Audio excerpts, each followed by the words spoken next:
Does it look good to everybody? Okay, so like I said, this is our Pinterest for Pet Pros webinar, and we're going to look at best practices for pet influencers and pet industry businesses on Pinterest. As you know, I am Tori, and these are my dogs, Bert and Lucy, who are my inspiration for everything that I do. I love helping other women live their best life with dogs, either as petpreneurs or as pet parents. So I started as a pet blogger, and as I grew my blog and my business, a lot of people ask me, how did you do that? I want to do that for my business as well. And so I've really kind of grown this passion for helping petpreneurs as well. My kind of life philosophy is that I would rather be with my dogs all the time, unless wherever we're going, there's really, really good pizza, then I might leave the dogs behind. Because with 2 Labradors, they will try to steal your pizza and eat everything. You can find me on Instagram at Tori Mistick and at Wear Wag Repeat. And of course, you can also find me on Pinterest. My account is under Tori Mistick over there, as it is on most social networks. And as you heard, this is my co-host today, Sue. She is a Pinterest strategist and Pinterest ads manager for podcasters, bloggers, and businesses, with pet-related clients being a favorite of hers. Sue says that she will most likely greet your dog before you, and that she will gladly take the last cookie. That's true.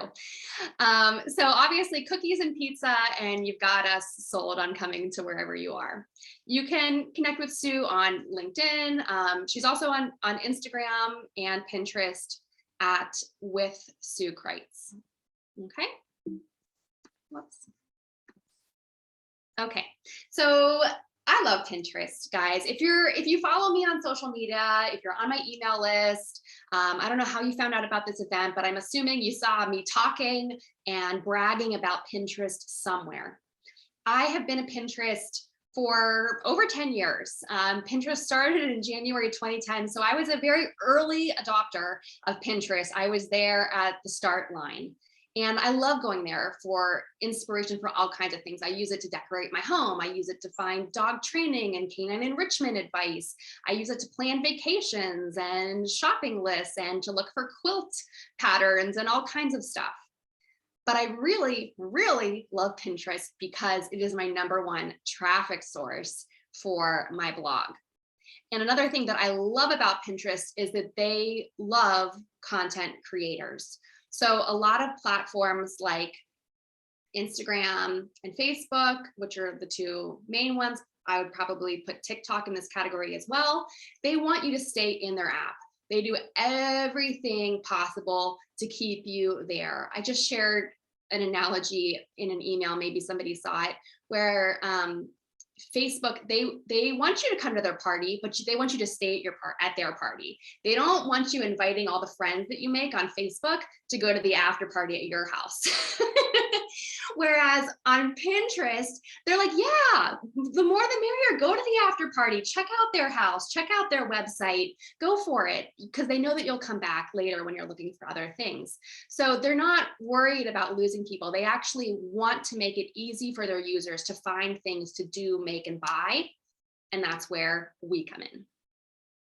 So some common questions and concerns that I hear about Pinterest all the time is people are like, well, how do I even get started? Like, what do I even do? What is the best way to even go about this pinning thing? Should I use hashtags on Pinterest? That's like a major concern. What should my pins look like? Should they be images? Should they have text on them? Like, what do I do? How often should I pin? That's a major question that I hear. How about, I don't have time for another social network. I can't handle this. All right, there's too much on my plate. I'm not taking on another thing. And then a lot of people also think, isn't Pinterest just all home decor and recipes? Like, what am I going to pin about for my dog training business or my dog leash business or my pet blog or my dog treat company? What am I going to pin about there? But I'm here to tell you, don't stress about this because we can do it. We're going to show you exactly what to do and why it is so important for you to have your pet business on Pinterest. So here's a little chart that I like to share.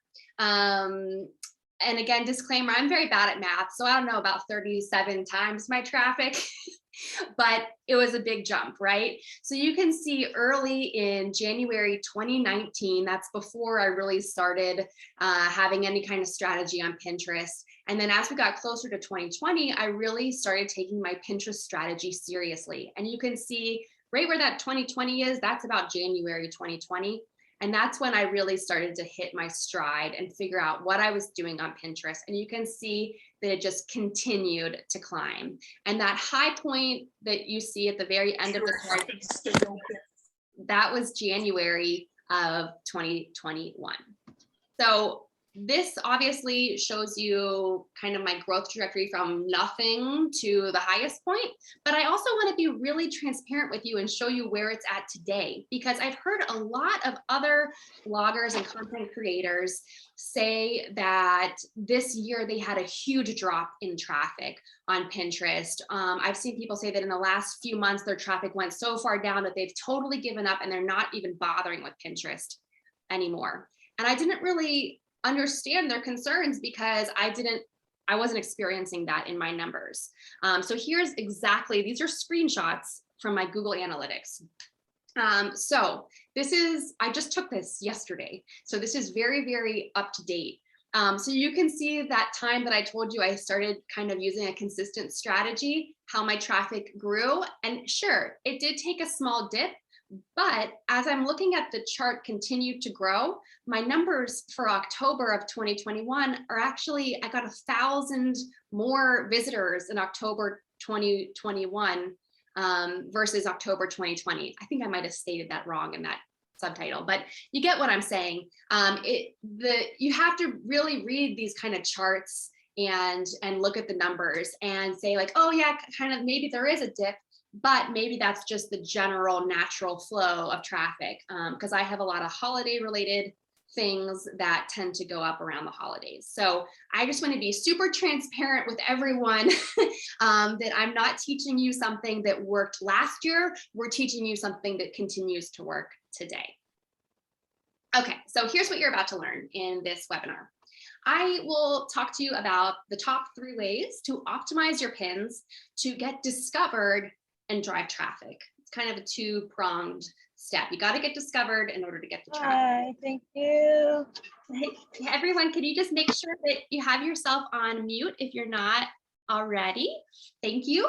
And then after I talk about optimizing, Sue is going to jump in and talk about how to be strategic with that traffic to convert it into customers. I feel like convert should be like the word of the year for next year. I love having a word of the year, and I think convert would be a really good one.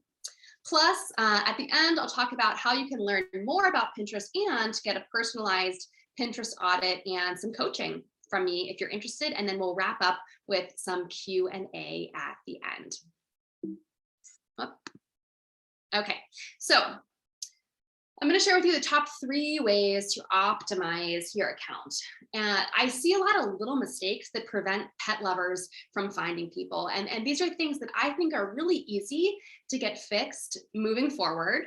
So I'll share with you some little tweaks. And I say moving forward because in Pinterest world, I wouldn't really recommend going back and editing a bunch of your old content.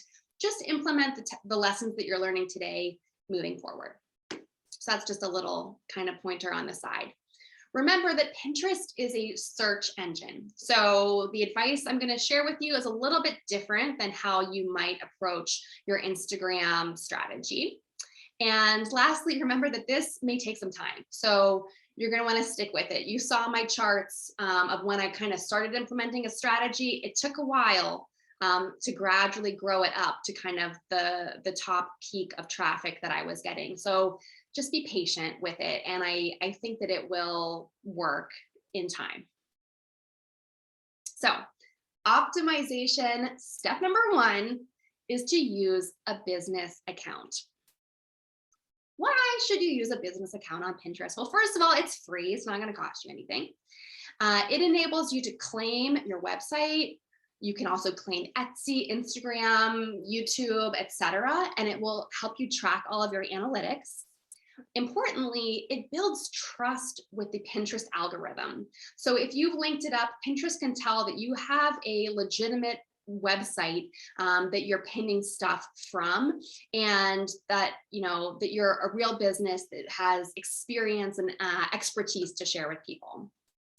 And then without analytics, if you don't have a business account, you won't have analytics, and you won't know what's performing and what to do more of to give the people more of what they already like.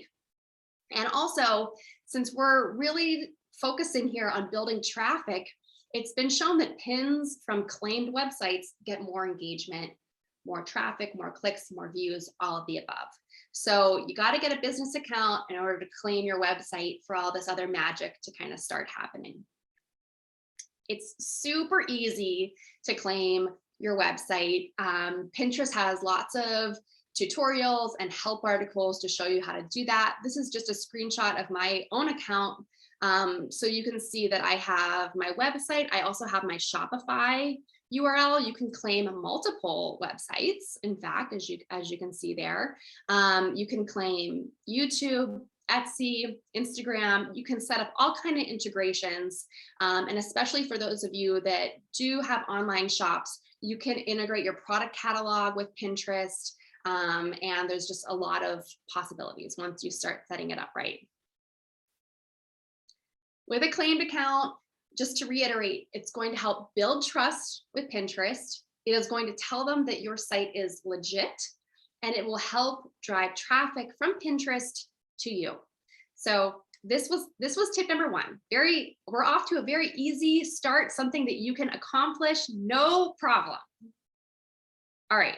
Moving on, step number two, I'm going to talk about cleaning up your profile a little bit. So cleaning up your profile, here's a few things that I would recommend that you look into or do as soon as possible. So I would use an on-brand profile photo. It can be a photo of you, or it can be your logo if you want. I like photos of people and pets. You also want to write your bio to be clear and descriptive. You can use keywords in your bio, and that will help your account be associated with the niche that you're pinning about and show up in search and all that kind of stuff. I recommend that you make the most of your character count. So I would fill in that bio as much as you can with information about what it is that you do. I also want you to organize your boards to be niche specific. So what I mean by that is you can update your board titles and their descriptions to really clearly state what it is that your account is about, AKA your business, whatever niche that you're in. And by part of that organizing and cleaning up of your profile is to make any personal boards secret. So for instance, like I said, I am a big pinner. I pin quilt patterns, recipes, vacations, all kinds of stuff, but I pin those things to secret boards so that they don't show up and clutter up my account, so that when people look at my account, it's really easy for them to understand what it is that I do. I also use really clear and descriptive board titles, and then I also have board descriptions for all of my boards. And the reason why you want to do this is because, like I said, Pinterest is a search engine. So we don't want to use cutesy names. Like your recipe board should not be called Nom Noms for my fluffy floof or whatever. You want to call it like healthy recipes for my Pyrenees cat, or whatever it is that your specific niche is about. So you want to use really clear titles. And I'm also going to show you how you can use really clear keyword-rich descriptions for your boards. And this is kind of our cleaning up your profile step. So, for example, here is a screenshot of my profile, and also Chelsea, who I think is here, and she has taken my Pinterest course and she's killing it. I recently searched canine enrichment, and her pin was the first one to show up on that search. So she's doing an amazing job. And you can see in both of us, our name is a lot more than our name. We put in keywords about what it is that we do so that people can help find us. She has her business name in her title. we both have claimed websites. I don't know, I must have taken a screenshot that didn't show my little check. My website is claimed. But we have our claimed websites, and then we both have really good keyword rich bios in our profiles. So, I've got Dog Mom of Where Wag Repeat, Dog Blog, Pet Industry Podcast, Chocolate Labradors, Canine Enrichment, and I've just put in that I'm based in Pittsburgh because this is an account that's kind of my blog is kind of about me and my life. So I wanted to put in where I live.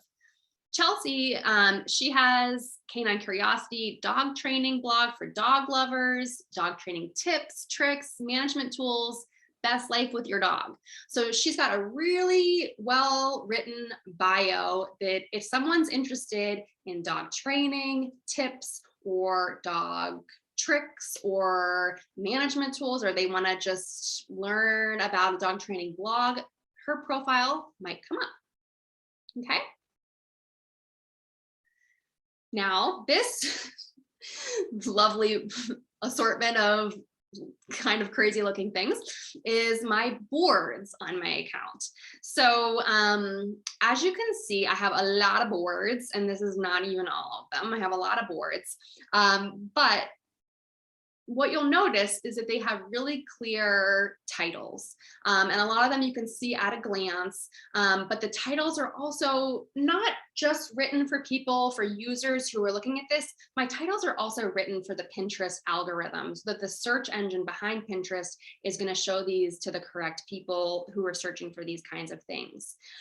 So again, really kind of almost boring titles: dog tricks and training, dog care and health, at home with dogs, chocolate labs. They're not creative names, but unfortunately, or maybe fortunately for this, we don't want creative names. So you don't have to spend forever brainstorming. Just tell people exactly what it is that your boards are about.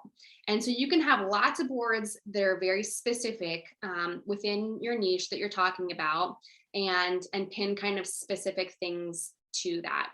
You'll also notice I have one board, the very first one, it's called Where Wag Repeat Dog Blog. And that is where I pin 100% of pins only from my blog. Okay. I mentioned your board descriptions. They show up if someone clicks on your actual board, they would see this, but really we're kind of writing this for the Pinterest algorithm again. So you'll see that in all of these board descriptions, I have a lot of different keywords and stuff. So let's look at the Canine Enrichment dog brain games. A lot of people, we probably all know the term canine enrichment. A lot of average pet parents do not. So I also put in words like dog brain games that someone might search for on Pinterest. Within the description, I talk about Busy Box, Kong, boredom busters, mental stimulation, puzzles, treats and rewards. I use a lot of different words that are associated with this topic that if people are searching for those, it will help my content appear to them. So once again, remember, we're writing this for the search engine within Pinterest, not necessarily for people to read, but you do want to write it in a sentence so that Pinterest doesn't think that you are keyword stuffing. That's what we don't want to do. Okay, so just to kind of refresh this step number 2, which you can do, you can implement all of this. A cleaned up account is going to tell Pinterest and users what your account is about. It will make your account easy to navigate and easy to navigate your pins. And then clear keywords will reinforce your niche to help drive discovery and engagement on your pins. So if I can leave you with anything from this tip, it is to just be really clear and descriptive. Don't get all crazy and tell really creative stories. Just get down to exactly whatever it is that your content is about. Okay? Are you ready for tip number 3? Okay. Optimization step number 3 is to use keywords in your pin titles and descriptions. So this is really building off what I just shared with you, but on your individual pins. So this is what you're going to kind of do on a weekly, maybe daily, I don't know, kind of basis as you're creating your pins. So pin descriptions and titles. The search engine of Pinterest, it's reading the title and the description to know what your pin is about. There is a 500 character limit here, so you can try to maximize your characters or keep it shorter. It's really up to you, whatever you need to say to express what it is that your pin is about. But again, you want to focus on keyword rich descriptions. So make sure that if someone is reading this and they can't even see the pin graphic, could they still understand what it is about and what you're kind of linking them to? What will they find after they click on the link? You want to write it like a caption with full sentences. Again, with the new Pinterest algorithm update, we really want to make sure we're not spammy. So you don't want to just list a bunch of keywords. And that's why I would say skip hashtags, because hashtags are kind of just like a list of keywords and they're not really very authentic. So here's an example of an actual pin that I have that does really, really well.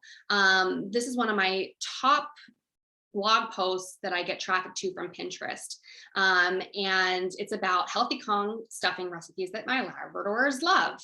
And so you can see that even on the graphic, I have good keywords, very eye-catching text on the graphic. The title is very clear. And then the description looks to me like I maxed out the characters probably. And I talk a lot about Kongs, and I talk about peanut butter and fillings and stuffings because I did my research and I know that sometimes people use stuffing, sometimes people use filling, and I wanted to make sure that all the right keywords were in there. Okay. Here's a easier to view version of that where I just kind of pasted it in, and I went ahead and I highlighted in pink kind of the parts that I would consider to be like the key terms of what this is really about.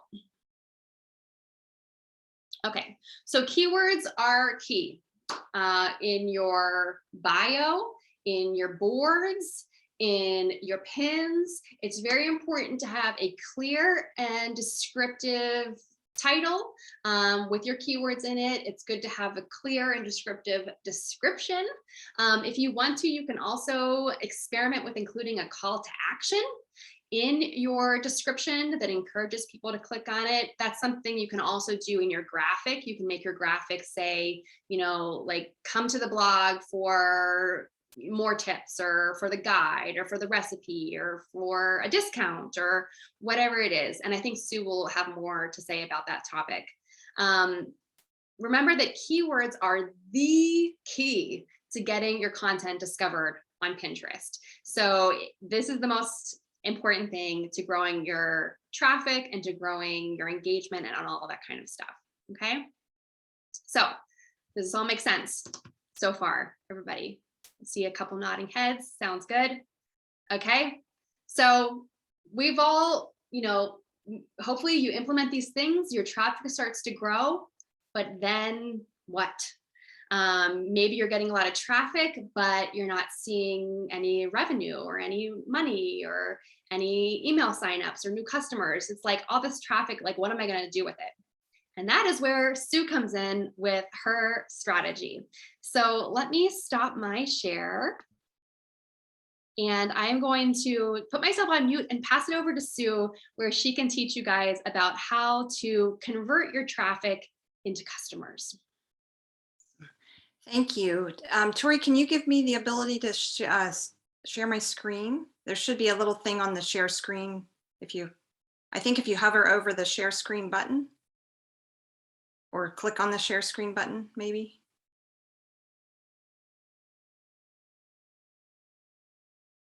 Tori, are you talking? You're on mute. There we go. I'm good. You get it? Okay. Thanks, good, guys. Yep. Okay, hang on. Find me. Here we go. All right.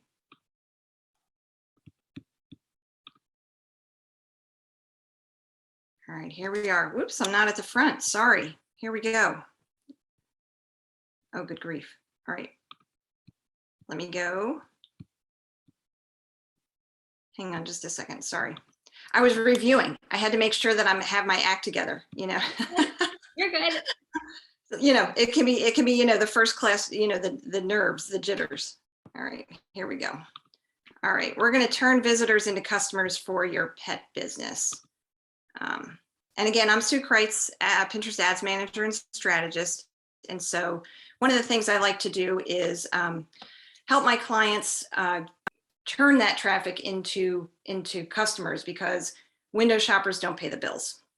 So this is I'm in between pets and it's killing me. So this is one of my gals, Emma, and holding a goodie from a favorite store. So, all right, that's me. All right, here we go. All right, so let's talk Pinterest. We're going to talk about doing something with that traffic. We have the basic order of events. Tori did an amazing job at explaining how to get your content onto your site, and it was spot on. Really follow her directions. That was amazing. So you have your content, the basic kind of chain of events. You have your content. People see your content thanks to the keywords you're using and optimizing your count and the pin design that you've created. People click through again because Pinterest is happy to send people to your site. People will come back, always looking for something new. And then it's time for people to take action to turn those window shoppers or that traffic into customers so you can grow your business. So one of the first things, just like anything, you have to know your goal. You have to know where you're headed. Right, you're heading to the pet store. Well, how do you get there? You got to know your route. So same thing with business. You have to know your goals so you know how to strategize and put things in place. So some common Pinterest goals are email list growth, product sales. You want to increase podcast downloads, get leads or book a call, increase your blog following, increase YouTube subscribers or affiliate sales. But what do you want to achieve by using Pinterest? You need to think beyond traffic. Is there a particular part of your business you want to grow? What brings in your revenue? What will help you reach your long-term goals? So really think about that. What is in it? You don't think short-term, think long-term, especially because Pinterest is a long-term marketing strategy. So based on the above, what action do you need people to take? So before we head into that, I'm going to kind of give you a few Pinterest hard truths here, because Pinterest is not a magic wand. It is a long-term marketing plan, like I mentioned. Not every pin is success, despite optimizing it amazingly. It can be, a deflated balloon when you create this pin that you're like, this is the best one I've ever designed. I have it optimized. I have a broad keyword, a niche keyword. It's going to be up at the top. So that is a huge disappointment. But know that just like a baseball player, their batting average is not 1,000. It can be less than that. So the goal is to get as many pins successful as possible, but don't think you're a failure or Pinterest is not working, because not every pin is getting traction. Pinterest is the traffic driver, but the conversion happens off of Pinterest. So just like any other source of traffic, Google, Facebook, Instagram, when you can get people to click through, you still have to convert the person. The conversion didn't happen where the person came from. So just bear that in mind, that you don't want to depend on Pinterest. Is not the magic wand. Pinterest is this, will send you the traffic. You have to do the rest off of your website and your other things that are in place off of your website are what will make the conversion. Pinterest users, the beauty of Pinterest is that you have a cold audience, people who have never heard of you before. People are not brand specific when they're looking and typing in that search bar. They're not looking for the biggest and best brands, what people think out there. So, you're new, you're out there, you're trying to build, great. If you optimize your content and your account, that will get you found. But just bear in mind, because they've never met you, they might not always be ready to buy, and they're on different spots. They might not be ready to buy. They might just be searching. So something else to bear in mind is that the path to purchase usually isn't a straight line. Pinterest users are on there, like Tori said, looking for ideas, looking for things to do, and looking to buy, but not everyone is at that purchase point yet. So we need to create a strategy in order to reach that goal. You have to have your plan and lay things in place in order to convert that traffic into customers. One thing that you need to do is understand the customer journey, and that's the thought process your customer is going through when they're making a buying decision. What are all the things that they have to decide and overcome in order to know that your product or whatever you're offering is what they need? So you need to meet people where they are on their journey. You have kind of 5 stages of that. You have exploration and discovery.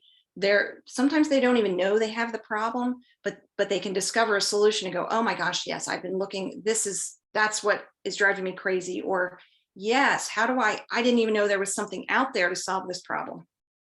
So they're exploring and they're discovering on Pinterest. Then they're becoming aware. This is their next phase of in the buying journey. They're becoming aware of their options. They're becoming aware of you. So from there, they're going to make a connection, and that's kind of with your pin. That's when they kind of actually engage, and it's a little confusing. You have the connection with you, but then engagement is when that's when they're hitting your content. They're on your website. They're looking to see what you have to offer. They're just, do they want to watch that YouTube video? Do they want to read that blog post? That's their engagement. And then they're at the decision-making part if it's on a buying journey.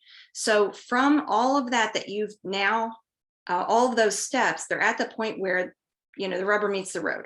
Have you kind of qualified? Are you in the final choices of their buying decision?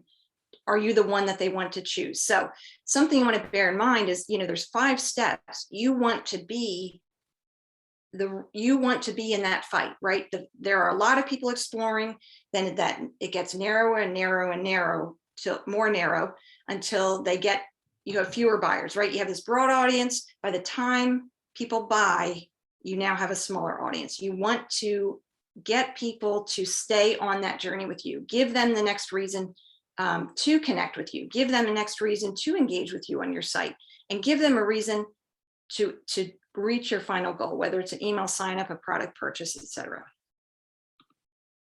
So on your customer journey, get them to answer. You need to answer or decide and figure out what steps are they taking from finding the idea or solution to making the final purchase. What questions are they asking before they'll pay for something? That's an obstacle you have to overcome. You have to make sure those questions are answered before they'll buy. What will it take for them to act? Will it take a coupon? Will it take sale is good for? Does it need a time sensitive thing? Or what other pieces are missing for them to actually make that decision? Just understand also that each step of the journey can take 2 seconds. They might be ready to act right away. It might take 2 weeks, and it could take longer. Especially with a bigger ticket item, it's going to take longer. People have more money to spend. $10, they're kind of willing to release that money right away. But with something bigger, they are going to take a little longer in that buying decision. And then also, not everyone responds to the same thing. So Tori was talking about your pin design, and exactly that you want to make it very clear, but you also want to make sure she has a great variety of pins. If you need an example of an account, go to Tori's and look at her pins, look at her board descriptions like she showed you, and see what she has to offer. It's a really great example. And because of not everyone responds to the same thing, you'll see she has multiple different pin designs and pin templates. Create a pin template, and then you can just create all your pins from that. It's really like just fill in the blank. Fill in a different pin title, fill in a different image, fill in a different call to action. Always guide people to the next step. Don't assume they're going to know to act now, to click through, to read now, to buy now. Nudge them, right? Just guide them through that process. You also want to know your types of audiences, and this kind of helps you. I mentioned before that there's a cold audience and they're new to you, and you need to, with them, they're a lot of times a cold audience is coming from Pinterest. So you need to build a know, like, and trust factor with them. So if you're not familiar with that, they need to get to know you. They need to like you, right? You're always more likely to buy from someone you like. And then they need to trust you that what you're presenting to them is going to be worth their money, worth their time, that it's going to provide value for them, so that you're a trustworthy source of their solution, that you are going to provide their solution, not just say you will. A warm audience is people who have engaged with your content before, and they're more likely to buy. So sometimes cold users are going to see your content on Pinterest and you're just kind of gathering, you're kind of, rounding them in, they're becoming aware of you. You want them to connect with you. And then you're going to have the folks that have seen your content before. And then because they've engaged with your content, they're going to pop up, your content's going to pop up in their feed again. And they're like, oh yeah, I totally forgot about this. This was awesome. Or, oh yeah, I saved that pin a while back. Let me go back and check that out. So the fact that you stay on Pinterest and you pin consistently allows those people that you've attracted initially and they've engaged with, anytime someone engages with your pin, Pinterest knows, okay, let's put that content in front of those people, especially if it's in a search. And that warm audience then, because they've engaged with you, you now have a warm audience when Pinterest pushes your content in front of them. And when you have followers, Tori has an amazing following, that is also your warm audience. So your content is going to go in front of those people. You already have people who know and like you, right? Now it's time to close the deal. And followers, one thing on people, just side note for Pinterest, is that people will say, oh, followers don't matter because you have a search bar. That is true. You'll find cold audience. People will find you without the search bar or because of the search bar. But when you have followers on your account, they're the first to see your content, and that engagement from them gives your content traction to get going. And then Pinterest says, oh, great, people like their content. Let's share it again. So it is important to build your followers. Trust me on that one. There's mixed emotions on that one, but your followers provide engagement, which gets your pins traction. So invite people to follow you on Pinterest, whether it's on your site or on story idea pins that Tori is great about using too. So on this, you've had people come to your website, your cold audience, but how will you retain them, right? Not everyone is ready to buy. So how do you make them come back? How do you keep them in the front of their mind? How are you going to be the reminder that you're the answer to their problem?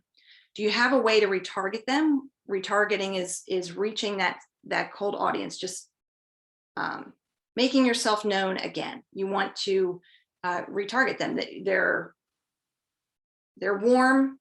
They already are familiar with you. And you want to just be that nudge in the back of their mind that you're the solution. But then also, how will you invite them to learn more, right? How will they've reached you? Well, how do you get them to head to your site? Where else? You want to keep them on your site. Everything, the longer you can keep them on your site, the more they'll learn about you. So how will you keep doing that? What will you say? So you need to have some links, like in your blog post. You want to say, take them to another blog post, take them to your product page, take them to an email sign up, take them to a YouTube video, whatever you want to help them get to your final goal. So if you want an email sign up in your blog post, make sure you have an invitation for an email sign up with value. May I say also, people don't just want to sign up. Oh, sign up for my newsletter. You want to give them value, provide a freebie. Get my top 10 tips for, then they'll sign up. You get their email address, and then you can stay in their minds, in their emails, hey, this is something new I have to offer. Here's some more tips, learn more, head to my product page, that kind of thing.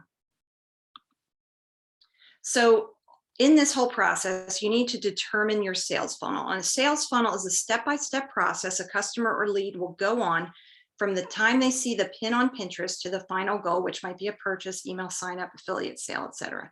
So whether you know it or not, you do have a sales funnel. It might be a great one. It might not be a good one. So you have one, you just want to make it better. So here's an example of sales funnel, simple ones for product purchase. They see the pin, they land on your sales page, they check out. Ideal, right?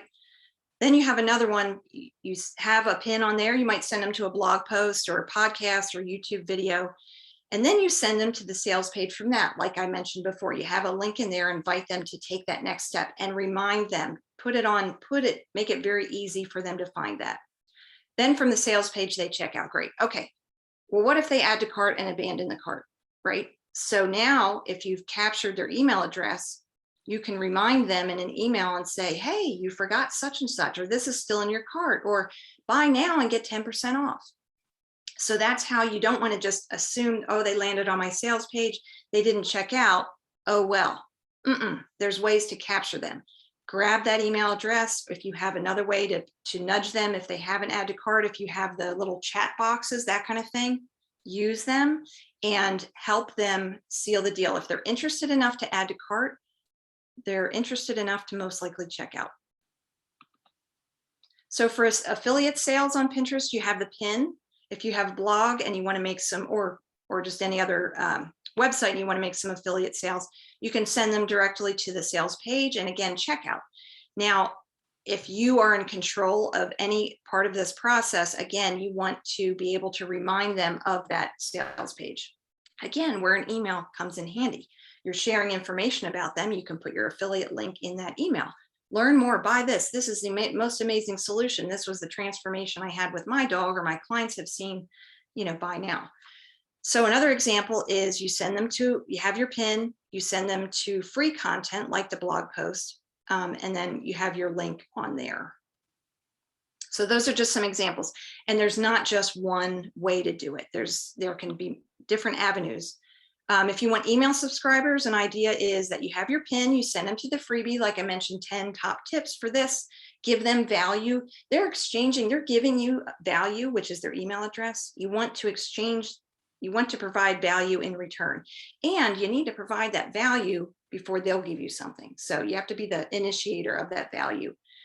From the freebie, you can have a thank you page offer, such as a low priced offer. So get 10% off, or say you have, it can be something simple. So for example, this is something for if you have, I'm trying to think, sorry, off the top of my head. So for example, course creators, this is maybe not in your realm, but on the freebie page, they're going to offer, maybe you learn about a webinar, or maybe you get some sort of product that's a low, like $9, $10, under $20. That's almost like a teaser to something bigger that you have. So if you have a bigger ticket item, maybe you're selling tote bags that for dog purses, dog, carriers, and they're over $200. Well, invite them to maybe order to check out your collars, or check out the little poop bag that, can attach to the little carrier. So that kind of thing. From that email, then you can nurture them in your sequence. Again, get them to know, like, and trust you. And where you send them from your email, that's up to you. The possibilities are limitless. So another option for capturing an email address is that you have the pin, you send them to the free content. Again, you're giving them value for nothing, right? So then from there, you can offer that email sign up, and then, which is your content upgrade or your freebie. And then still offer that thank you page. Here's our little small offer. And then again, in the email nurture is just sending them emails to warm them up, get them to know, like, and trust you, and share your offer in there. Once they know, like, and trust you, they're more willing to buy. And in those emails, you can really do anything you want. So you want to build your sales funnel. You kind of have an idea of what you're looking for. What is your end goal from those examples I gave you? Is it a product sale? Is it an email sign up? Is it an email sign up to then get a bigger sale down the road? If you want the conversions to happen, you have to give people a reason to continue on their journey with you in a way that's clear, simple, and easy. And you might say, Sue, those are the same words. No, they're not. Clear means every direction is spelled out on your page. Don't make the font light colored and difficult to read, small. You want your button to be very clear, not an outline, a white button with a yellow outline. That's not going to get noticed. Make sure your buttons are bold. Make sure you're consistent through your site. If your brand color is gold, use gold buttons throughout your site, so that when people see that gold button, they know that's their action button. Make it simple. Simple is just, there's not some process where they have to go through 6 steps when 2 would do the trick. So keep it easy for them to clear of what their next step is. Simple, fewer steps, and easy. Don't make them jump through hoops. If you have a checkout process that's difficult, people are going to leave. If you don't have easy ways to pay where they don't have to get up off their, if they have to get up off the couch to get their credit card number, then you very likely may lose them, right? The kids start to scream, the dog needs to go out, you know, all of a sudden they get interrupted, and then that add to cart just doesn't turn into a checkout. So for your sales funnel, you need to know, how will you communicate your offerings? How will you get them to learn about them? How will you get people how will they get from the pin to the desired end results? What steps will you take them through? Make sure they're clear, easy, and simple. And why should they take the next step? What's in it for them, right? What they're going to has to be worth their time. Time is very valuable, and you are competing against a sea of distractions. So make sure that you are telling them very clearly why they need to take the next step, that what you're providing is the answer they're looking for. How will you help them take each next step? Whether it's that button, call to action, buy now, read more, get the top 10 tips. And then also that there's more than one way to get to the end goal, and that not everyone responds to that same funnel. So you kind of want to get them from multiple angles. So from there, you're going to build your sales funnel. You want to create a clear and compelling path to your end goal. Make it irresistible for folks. Give them clear direction at every point, a reason to act, and a call to action. Like I said before, give them value. Make the buttons easy to find. Tell them what to do. They're really a guest on your website. So when someone comes to your home and they come in, they have their coat, they have bags, they brought you a gift, they don't know what to do with it. They've never been there, right? Hi, can I take your coat? Here, please have a seat. Can I get you something to drink? Or help yourself to some food over here. Really, you're telling them what to do, where to go. Just bear that in mind. Your website is your storefront, it's your home. Treat them like they would come into the store, right? If you have a storefront, hi, come in here. Did you notice we have this over here? This is a new product. Oh, your dog would just, do they struggle with, sore paws? You want to remove objections that they may have for continuing. Is the checkout process hard? Is your blog confusing? Do they not know that what you're sending them to will solve their problem? Do they not understand that there is a next step? And then have a way to stay connected with the user to close the sale. Like I mentioned, with an email, if you have the chat box, connect with you on social media, invite people to connect with you so that you have a way to retarget them. That cold audience, they've now become a friend. They are a warm audience. You have warmed up to them. They have warmed up to you. So here's your checklist. We have some preliminary must-haves.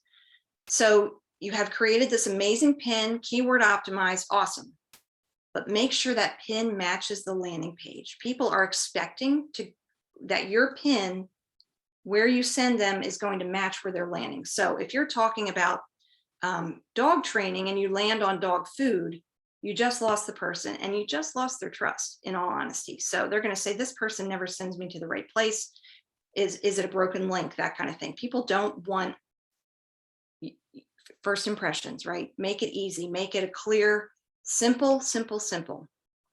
Send people to the direct page for the content versus the main. Like if you have a product page and your pin is for dog collars, send them to the dog collar page. Send them to that direct dog collar. Don't make them search, because if they have to search on your page, they're going to get distracted. They might not know where to go on the page to find what they were looking for. And again, it's just make it easy for folks so you don't lose them. Use the correct URL for the pin. This is something where you're like, oh, well, that's very obvious. I've seen so many times where someone uses the wrong, again, you're sending people to the page that matches the pin, right? And if you have the wrong URL for the pin, unfortunately, that's a big boo-boo. And while you can change it on your account, once that pin gets out on Pinterest and gets shared, you can't change that. So everyone out there who has saved that pin, and the pin that is floating around there on Pinterest that you don't have control of, is now sending people to the wrong page.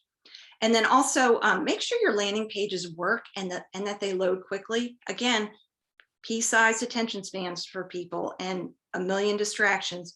Make it easy for people to stay and get to the next step for you. So you've built your sales funnel, but remember to perfect it. And like Tori said, little things create missed opportunities. Dot your I's and cross your T's. Really important for Pinterest. Don't look at it as a hassle. Look at it as you're investing time in something that will make a return for you down the road. So here are your trouble spots for funnels. Here's a little checklist for you. You've overcome any doubt for people to take the next step. You have made it very clear where they're going, why they should go, and what's in it for them. All product information is clear and complete. If you want to purchase, they need to know what size, what is the width of this? What is the length of this? Is it machine washable? Is it, what size do I buy for my dog? How do I know this is going to fit? Clear next steps and call to action. Make those buttons easy to find, especially on your checkout page. Make it easy to add to cart. Make it easy to find their cart. Make it easy to check out. That one-step pay, Apple Pay, PayPal. Just again, make it fewer steps for them to have to complete the goal that you're trying to get them to do. Make sure your buttons and links are easy to read and find, like I've said. Make sure your site is optimized for mobile devices. This is really, really important because it's a poor user experience if people aren't able to find what they're looking for. If it's not pleasant, people are going to leave. No broken links throughout your site. That's really, again, not just from Pinterest, but on your site. You've just lost them. They're going to leave because they're most likely not going to search for their answer unless they're pretty daggone determined to find it. Quick site speed, like I mentioned, and friendly pop-ups that provide value. As soon as someone lands on your page, don't throw a pop-up up. One, Pinterest doesn't like that. You got to provide a delay or have it show up when people are scrolling down the page.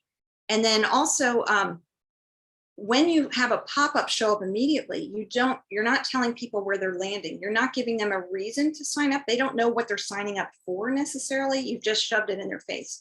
But also, once they X out of that, then where do you get them to sign up, right? You're showing this opportunity. You want them to sign up before they've learned about you. They X out, and even if they are interested, they might not be able to find a way to sign up. Make an easy and glitch-free checkout process. Coupons and downloads arrive immediately. If you offer a coupon on your site as your pop-up, awesome. If they have to wait 20 minutes for their coupon to arrive, they're not going to buy. They're going to be frustrated, right? This person offered me a coupon, they're not delivering. Again, the no like trust factor. Any downloads, whether you're offering them a freebie, make it easy for them to get it and get it quickly. Always provide a great user experience and then a great email sequence to seal the deal.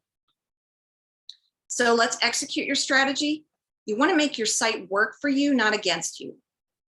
This can be a little hard truth again. Don't be tied to your site. Change is okay.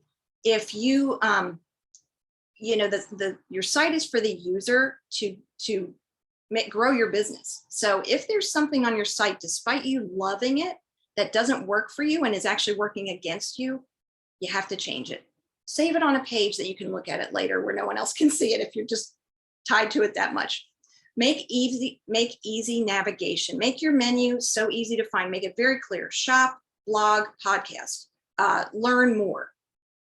Easy and great user experience like we've gone through. Use pop-ups wisely, right? Like I mentioned before, don't shove it in their face. Show them why they should sign up. Don't just ask for their email address. Give them something so that they're happy to turn over their email address. Great content with a clear call to action. Buy now, read more, sign up, optimize for mobile, give users a reason to return, and make it easy to do so. If you provide amazing content, they're going to come back. Okay, again, go to Tori's site. If you need an idea of how to get people to get to the next step, how she shares, how to share her offers to let people know what she has to offer, she's a great example. Make it easy to connect with you with the social icons. Invite them. Don't just throw them out there. Yes, people know to find them, but invite them, right? Let them be a guest in your home. They are a guest. Invite them to the next step. One thing also is to set up your Facebook pixel and Pinterest tag on your sites. What happens is all of the traffic that you get through to your site is providing information. So if you ever decide to run Facebook ads or Pinterest ads, you've already gathered information about who those users are, and it allows your ads to be more productive and cheaper. So you want to gather the information, gather your data, and the pixel and Pinterest tag will help you do that. Consider an email list as part of your sales funnel. Allows you to retarget the people who visited but didn't buy. You can share your promotions, sales, and build waiting lists like, hey, coming in December, or like this time of year. Get in their inbox before everyone else does for Christmas purchases. By having an email list, you also have an established audience to share your new offerings and products, like I mentioned, but also your podcast episodes, your YouTube videos, because you can then link to affiliate links in all of those spots, right? In all of those, full circle, right? You have all these things that people can do by keeping in touch with them. You're allowing them the opportunity to take that next step to provide, you're giving them an opportunity to grow your business, in all honesty. So with an email list, you can sell in other ways, like I mentioned, with the affiliate sales, in your blog posts, products, that kind of thing. So we're going back to that checklist. After you've set it all up, you've put things in place, great. It's not a set and go. It's not like set it and forget it. Check, I'm not getting sales, or I am getting sales, but could I be getting more? So have you removed that doubt for taking the next step? All your product information is clear and complete. Clear next steps, buttons and links easy to find. You're optimized with no broken links, quick site speed, and those daggone friendly pop-ups. Follow me, trust me on that one. And then easy and glitch-free checkout process with coupons that arrive quickly. Always a great user experience. Make them want to come back, and a great email sequence. All right, so here's your action plan. We've gone through a ton. Define your goal, know your customer journey, create your strategy, build your sales funnel, get all your elements in place, check for leaks. Where are people going to leave? Where's it a possibility where is it confusing for anyone at any point, or difficult for them to take the next step? And then test, make those changes, and plug those leaks. Is it working? If not, go back. It's just make sure you stay on top of it, because even if it is working, it might always be able to work better because you've learned more. You know what people are engaging with, you know what's working. Implement that, just like on your Pinterest analytics. You know what's working, do more of it. If you know what's working to help people convert to your end goal, do more of that as well. So that is me. Oh my gosh, that was so great. Such great information. How's everyone feeling? Did you learn? Did you learn a lot? I was kind of popping into the chat a little bit, so I think I am caught up on questions that have been asked so far. So go ahead, if you have more questions, you can just go ahead and put them in the chat, because now I know there's nothing hiding from us. But before we get into the Q&A, I have one more thing to share with you guys in case you want to continue to grow and learn more about Pinterest. Of course, whoops, I got to tell you that I have a masterclass to teach you all kinds of stuff you'd want to know about Pinterest. So I have a lot more to share with you. A lot. Whoop, I guess it's doing its own thing here. Hold on. We'll just do it this way. Technology today, right? Okay, so a lot of other questions that we can't cover in this hour. We've covered so much. Your head, your brain is about to burst, right? So there's other questions though, like how many of your own pins versus other people's pins should you share? That's something we just didn't have time to cover. And then we did talk a lot about keywords, but how do you actually find the right keywords to target? There's wonderful tools in Pinterest and off of Pinterest that you can use to do this. We talked a little bit about how to optimize your bio and boards, but if you're interested in kind of learning more about that, I'd be happy to talk about it. And then importantly, I told you to sign up for a business account so you can access analytics. But analytics sometimes can be a little overwhelming with the amount of data and information there. And you're like, okay, I see this chart, I see these numbers, but what does it mean? What do I do with this information? How do I make it work for me? So I love reading analytics and being like, oh, your analytics, I can kind of like translate it for you and say, this means that you should do this. And this one over here means you should do that. So I love looking at that kind of stuff. And then Tailwind is a huge resource for Pinterest. I love Tailwind. Sue, I'm sure, is familiar with Tailwind, and it's a really wonderful way to schedule out your pins. So, and then we can talk about how Pinterest can grow your email list, which is something that Sue talked about quite a bit, which I think also one of the questions that's an answer to one of the questions I got. And so all of this stuff is in my masterclass, Pinterest for Petpreneurs. And there's a few testimonials. I won't read these out for you. You can find them all on the page about the course. If you go to wearwagrepeat.com/courses is where you'll find this course and other things. That's the easiest to say URL to get to where you want to go. So wearwagrepeat.com/courses, you'll see the Pinterest course and you can see all the testimonials and everything. This course is a six module or 6 lessons plus bonuses. And so we talk about what content should you pin, how to optimize for traffic growth, designing powerful pins, because Pinterest is a very visual platform. So it is important to have pins. Sue touched a little bit on having templates that you use and having a couple different styles to appeal to different people.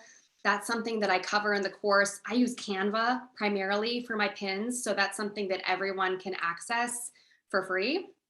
And then again, analytics is big. So lesson 4 is all about the analytics-driven pinning strategy. And I was just going through my course testimonials and someone said that was their favorite lesson because it really does go in depth. And then lesson 5 is using Tailwind. And so I'll kind of explain how Tailwind works. And then I do a screen share. I think there's nothing better than doing a screen share video to show you exactly how things work, especially with Tailwind, which can kind of be a little overwhelming and confusing. Yeah.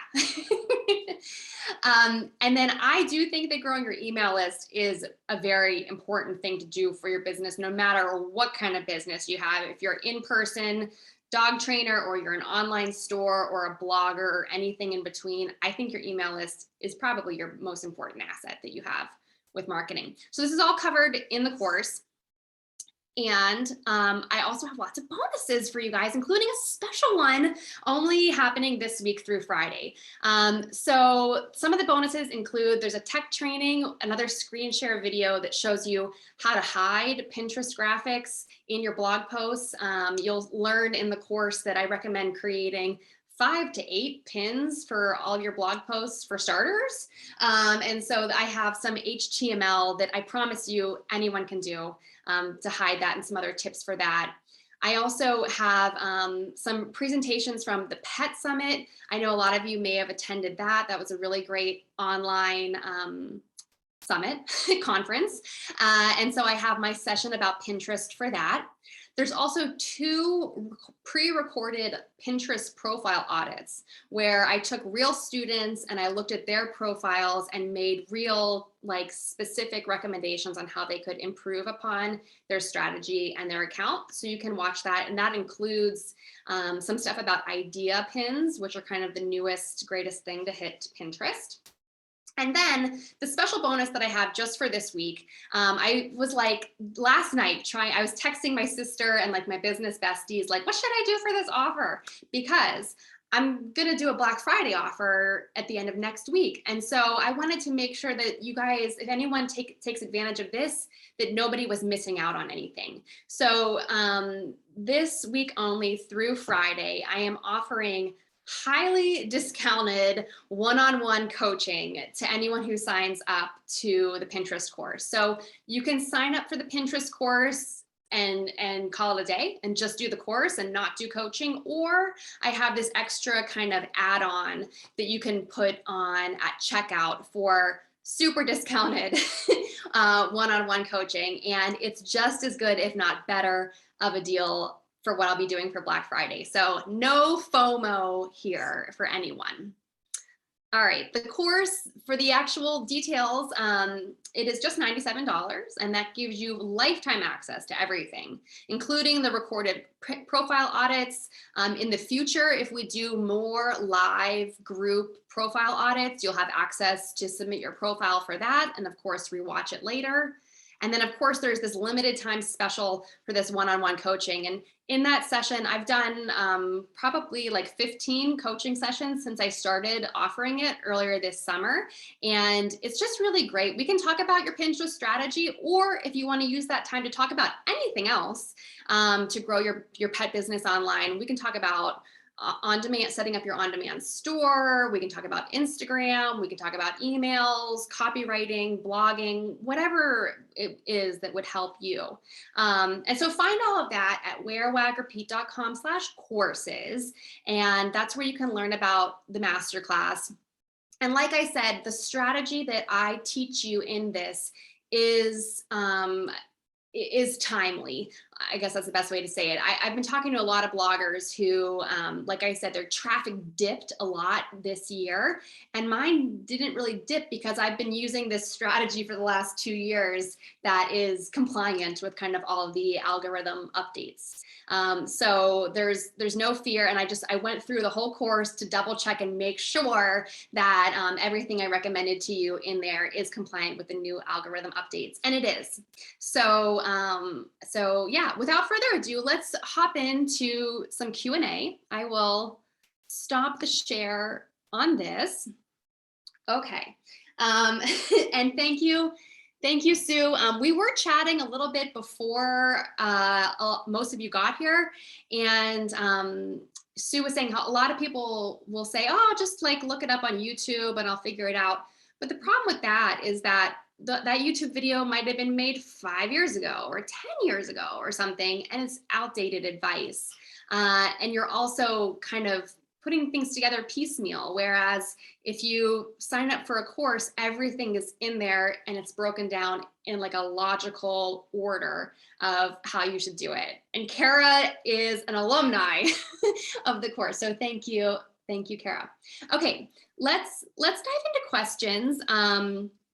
And Sue, I want to ask your opinion on this one. So our first question, and I'll get to the others next, is from Victoria Shade. She is a dog trainer turned author, and she has a series of really wonderful novels that I love that are I have like a collection of them over there. So Victoria says she doesn't really use her blog. It's pretty much defunct now.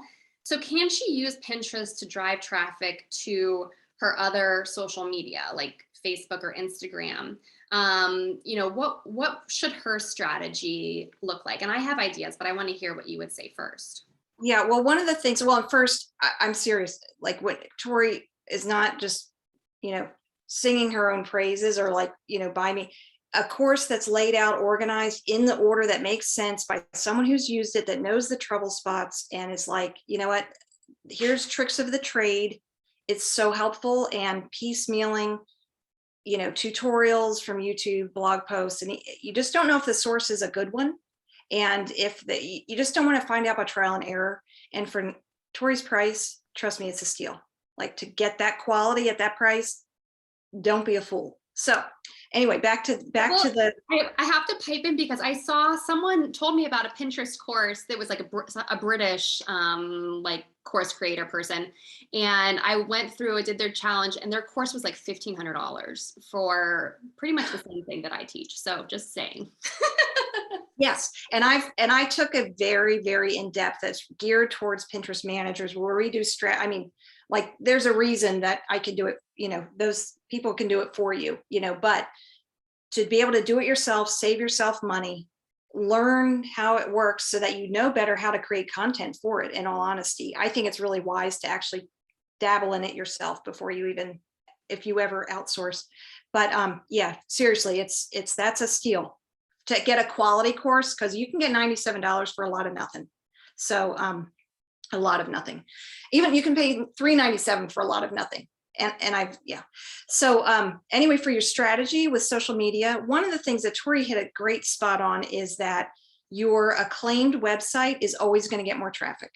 Always. It's going to just get prioritized by Pinterest. So a website is going to do better than Instagram, Facebook. You can still post to those spots. One thing that you do want to remember, well, Instagram actually, this is just like in the last couple of days, I believe they're making it not possible to claim your Instagram account now. That's like, I've experienced trouble with anyway, so that's kind of not word on the street. It's Pinterest can try something on some accounts, but not do it across the board. So but bear that in mind, that what you're sending to social media is not as prioritized on as by Pinterest, but that's fine. If that's the content you have, send them there. But one thing you want to do is as you pin that content is that you want to optimize your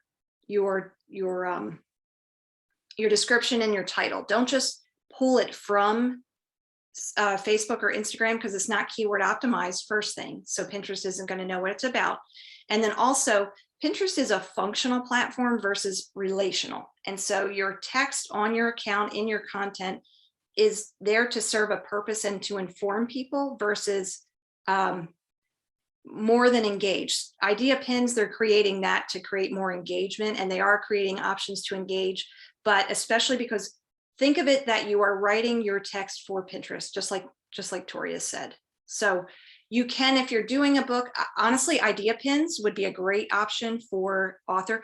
Give people snippets or, like teasers with your book, and then encourage them to follow you at the end of the story pin in one of your different pages.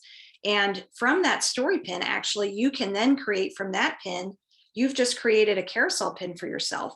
You just convert it and make a carousel pin as a pin with multiple slides. You can link each slide to the same page or a different page.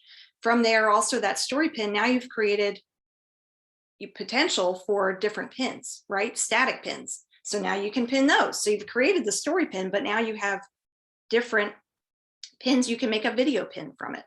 So does that make sense? That do the work once, let it perform for you in multiple ways. Definitely you can send them to social media. Just bear in mind, where will the best return, where will you provide the best return? Where will that happen? Are you sending people to your site where you can then retarget them, gain their email address, or is social media where you really make the most success? Yeah. I think repurpose everything. Those all those pin graphics could also become a carousel post on Instagram, to reverse it, the other way. And Victoria, the other thing I wanted to mention is, although you don't really want to use your blog, I'm assuming you still have like ownership and ability to create pages.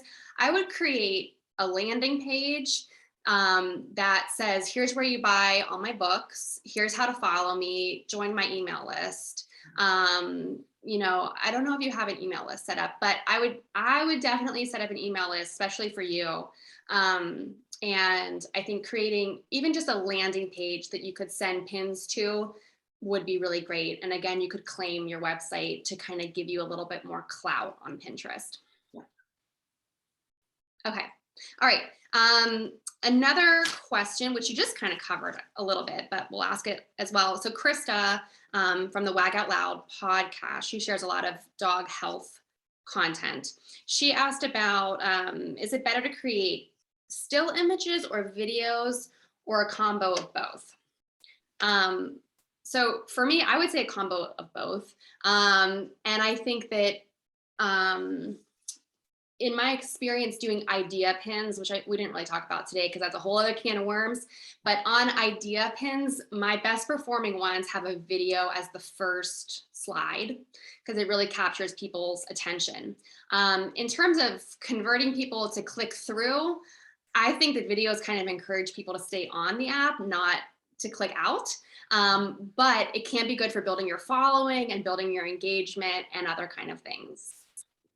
Yeah, and Pinterest, it used to be that video when it first came out was the bomb, right? You put a video pin out, you get thousands of impressions. And just remember too, impressions are the number of times the pin gets uploaded, not necessarily seen. Because Pinterest, when you scroll, it's a smooth.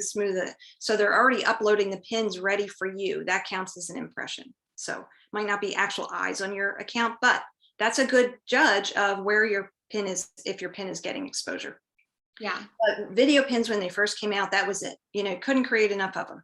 Well, now that idea pins are out, that's the priority, and Pinterest has made it very clear. So yeah, definitely a combination, but idea pins are great. And Tori is so spot on that the video ones are very engaging with people.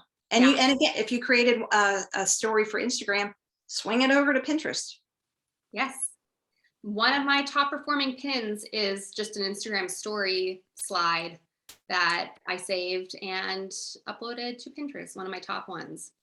Caitlin asks about building her following and audience on Pinterest. And she's noticing some traction, some link clicks, etc. But the following is growing quite slowly. For me, I noticed more momentum with my following numbers when I started doing idea pins. I would say that they really are geared towards growing your following. And especially as they kind of continue to engineer idea pins and how they work, now you can kind of tag your own account in the slides. I think they created this so you could tag like, oh, this shirt is from like Everlane or whatever, but you can also use that tag to say, follow me, for more XYZ, whatever tips. So I think idea pins just in general have helped me get more followers. Yeah, and make sure you invite people to follow you. And Pinterest has made it a lot easier for you to follow. But like I mentioned, your followers help your pins get traction. And the more you get traction and engagement on your pins, that tells Pinterest people like it. And that starts that snowball going. Yeah. And if you have an email list or other social platforms, like tell Instagram, tell TikTok to come follow you on Pinterest. Yeah. Okay. I think that Allie's question about Tailwind was answered by Sue in the comments. And Caitlin said, if you already have the course, can you still get coaching at a discount? Yes, absolutely. Just let me know. Just send me an email and I'll set it up somehow. And Jen, yes, this is recorded and the replay link will go out ASAP. Any other questions? Let me see. Kara wants to know, how many idea pins should we be making weekly or monthly? Sue, do you have any kind of like data on that? There tends to be a sweet spot for people. Typically like 10 to 15 pins a day is a good number. Some accounts can get by with less, some with more, but I've really found, and this is very true and that I found with other managers, is that it's that's just a nice sweet spot. Now that also includes, that doesn't mean necessarily 10 to 15 a day static pins. You can make some of those story pins. You can make some of those carousel pins or, video. And again, video doesn't have to be you doing something or you doing like, kind of like a story pin. Just animate your pin, right? If you have a blog post and you just need it a video, just go in Canva and animate it. Obviously like something that's a little more engaging gets attention, but if you just need a quick, make a static pin, you can have the same exact pin, static, make it video, you're done. There's another quick content, make it easy for yourself, batch your content. I have to say, batch, make it easy on yourself. But so I'd say 10 to 15, mix it up is really the key, with idea pins being, make sure like, at least 1 or 2 a week is really a good thing. You can do more, knock yourself out, but they're a lot of work. I agree with like 1 or 2 for the idea pins, like in addition to your other pins, because they kind of like reels. Idea pins seem to have like a longer shelf life than, originally they were called story pins, which I thought was the worst name ever because it was so confusing, because they're not like Instagram stories. They're really not. And so another way that they're different is that they do stay in the app. When you open the Pinterest app, you'll see your idea pins at the top there, and they stay there for several days or a week or so. So I think that whenever you don't have one up there is probably when it's time to make a new one. Okay. From Monica. Okay. When signing up for the Pinterest business account, does it link to my personal account or do we open a whole new account? So similar to Instagram, how you can kind of toggle between accounts by like tapping on your profile, you can do that on Pinterest as well.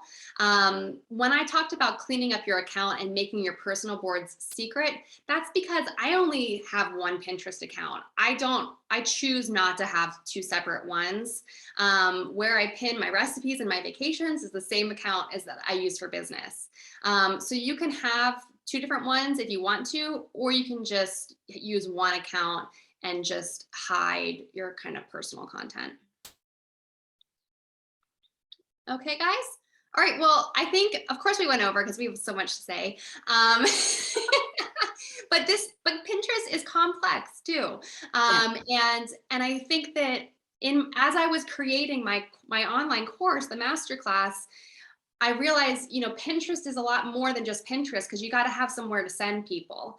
And so I think that's why it's kind of a complicated topic, because we got to talk about like everything that Sue said. When they get to your website, like what are they going to do? Where are you going to take them next after that? How are you going to sell them on whatever it is that you're selling, whether it's a service or a product or an affiliate link or whatever?